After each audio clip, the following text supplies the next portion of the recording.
25 August 2017 এই দিনই বাম্মাদে রোহিঙ্গা কলরে বেশি জুলুম অত্যাচার কল গজ্জি পুরা দুধর ফুয়াইন কল দরি দরিয়রে অন্য ঠালম মাদে মেলা দিন মা বোনেন্দরে জুলুম অত্যাচার গজ্জি এই দিনই বাম্মাদে বর্মার মিলিটারিয়ে রোহিঙ্গার গড়বাড়িরে পুরা দি ফেলাই আর ডাই ডর খসা মাইসরে গুলি মারিয়রে হত্যা করি ফেলাই।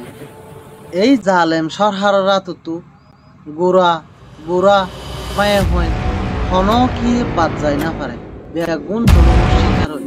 25 আগস্ট 2017 ওই দিনের 24 ঘন্টার মাঝে হাজার হাজার রোহিঙ্গা কল মারি ফেলাই। আল জাজিরা আর উইকিপিডিয়ার তথ্য অনুযায়ী জানা গিয়ে দেখি 2017 25 আগস্ট 24 তারিখ সেপ্টেম্বর মাসের ভিতরে 6,700 জন রোহিঙ্গা মুসলমানের খতম করে ফেলে। 2018 সাল আরখান রিপোর্ট মোতাবেক 25,000 রোহিঙ্গারে খতল করে ফেলে। 18,000 আর মা বোনেন্দরে গ্যাং রেপ করছে বর্মার জালেম হুকুমত আর মরে।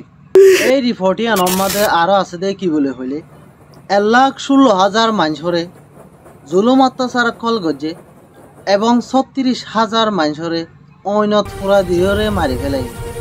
এই 25 আগস্ট জুলুম অত্যাচারের পর লাখ লাখ মানুষ বাংলাদেশের মাঝে হিজরত গড়িয়রে রিফিউজি বন্যে জিয়ানরে নাকি জাতিসংঘে নাম দিয়ে দুনিয়ার সবচাইতে 1 নম্বর বড় রিফিউজি ক্যাম্প হয়ে